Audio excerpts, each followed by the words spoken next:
दोस्तों, आज मैं आपको एक ऐसी खबर सुनाने जा रहा हूँ जिसे सुनकर आप गर्व से भर उठेंगे। जैसा कि आप जानते हैं, भारत लगातार अंतरिक्ष और रक्षा क्षेत्रों में नए कीर्तिमान स्थापित करता आ रहा है। चंद्रयान, मंगलयान और अब गगनयान मिशन की तैयारियां पूरे जोर शोर से चल रही हैं। लेकिन कहानी यही खत्म नहीं होती। हाल ही में इसरो ने अपने स्वदेशी क्रायोजेनिक इंजन का बेहद सफल परीक्षण किया है। इस परीक्षण ने न केवल हमारे अंतरिक्ष अभियानों को नई ऊंचाइयों तक पहुंचाने का रास्ता दिखाया, बल्कि भारत के फाइटर जेट प्रोग्राम के लिए भी आशा की एक नई किरण जगा दी है। तो दोस्तों, इस वीडियो में हम विस्तार से चर्चा करेंगे कि इसरो की ये क्रायोजेनिक तकनीक कैसे भारत को स्वदेशी फाइटर जेट इंजन बनाने के सफर में मदद कर सकती है। ऐसा लगता है कि अब भारत अपने खुद के फाइटर जेट इंजन बनाने की ओर तेजी से बढ़ रहा है, क्योंकि इस बार भारत की तीनों बड़ी संस्थाएं DRDO, इसरो और HAL मिलकर काम कर रही है। ये एक ऐतिहासिक अवसर है और अगर ये सफल रहा तो भारत पूरी तरह से आत्मनिर्भर बन सकता है। सबसे पहले आइए समझते हैं कि इसरो के इस क्रायोजेनिक इंजन में ऐसा क्या खास है जिसकी इतनी चर्चा हो रही है। क्रायोजेनिक इंजन वे इंजन होते हैं जो बेहद कम तापमान पर काम करने वाले तरल ईंधन जैसे तरल हाइड्रोजन और तरल ऑक्सीजन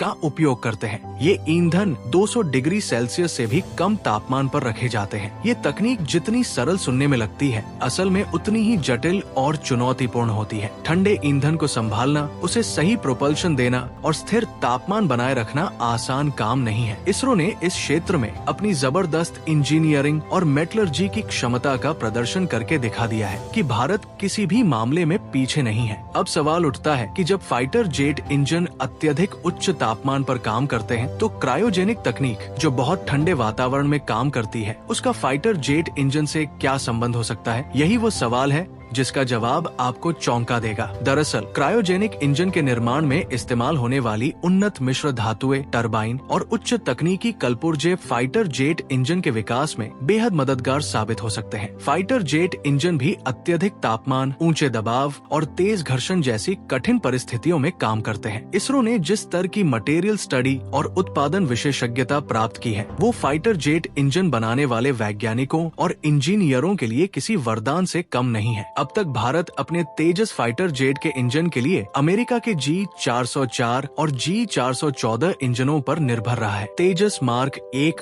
और आगामी तेजस मार्क 2 तथा advance medium combat aircraft AMCA जैसी परियोजनाओं के लिए विदेशी इंजनों की आवश्यकता पड़ती है। इससे भारत को भारी निवेश करना पड़ता है और हमें तकनीकी ट्रांसफर के मामले में भी अनेक समस्याओं का सामना करना पड़ता है। कभी राजनीतिक कारणों से सप्लाई में देरी हो जाती है तो कभी उन्नत तकनीक पर तरह तरह की पाबंदियां लगाई जाती हैं। अगर भारत को भविष्य में आत्मनिर्भर बनना है तो हमें अपना फाइटर जेट इंजन स्वयं विकसित करना ही होगा। हमें किसी भी विदेशी सरकार या कंपनी पर निर्भर नहीं रहना चाहिए। रूस भी हमें अपना IL-41 इंजन ऑफर कर रहा है जो सुखोई 57 जैसे विमानों में उपयोग किया जाता है। देखने में ये एक अच्छा विकल्प लगता है, लेकिन बड़ा सवाल ये है कि क्या रूस हमें इसकी पूरी तकनीक सौंप देगा? दीर्घकालिक समाधान वही होता है जो स्वदेशी हो, ताकि हम अपनी जरूरतों के अनुसार इंजन डिजाइन कर सकें और उसमें बदलाव ला सकें। अगर हमें 5वीं और 6ठी पीढ़ी के फाइटर जेट बनाने हैं तो इंजन तकनीक में महारत हासिल करना बहुत जरूरी है। यही कारण है कि भारत के रक्षा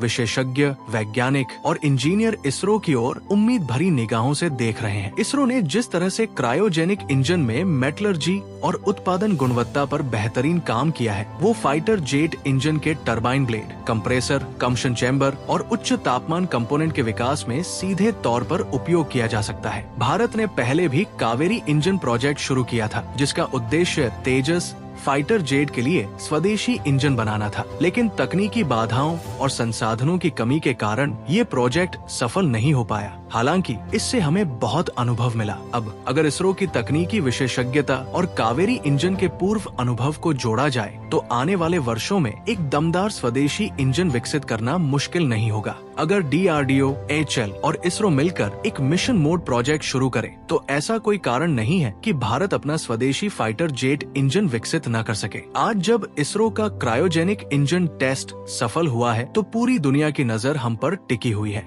रूस और अमेरिका को चिंता है कि अगर भारत अपने खुद के इंजन बनाने लगा तो वे अपनी तकनीक बेचने में असफल हो जाएंगे। लेकिन हमें किसी की चिंता नहीं करनी चाहिए, हमें सिर्फ अपने देश को मजबूत बनाना है। जिस दिन भारत का पूरी तरह स्वदेशी फाइटर जेट इंजन तैयार होगा, उस दिन हमारी वायुसेना और भी शक्तिशाली बन जाएगी। हमें अपने वैज्ञानिकों और इंजीनियरों का समर्थन करना चाहिए ताकि ये सपना जल्द से जल्द हकीकत बन सके। तो दोस्तों, आप इस बारे में क्या सोचते हैं? क्या हमें सिर्फ विदेशी इंजनों पर निर्भर रहना चाहिए या अब समय आ गया है कि हम अपनी पूरी ताकत लगाकर स्वदेशी फाइटर जेट इंजन बनाएं? अपनी राय कमेंट में जरूर दीजिए। अगर आप भी चाहते हैं कि ये प्रोजेक्ट जल्दी से जल्दी आगे बढ़े तो वीडियो को लाइक करें और अपने मित्रों को शेयर करना बिल्कुल न भूलें और चैनल को सब्सक्राइब जरूर करें। हमें आपके साथ की बहुत ज्यादा जरूरत है।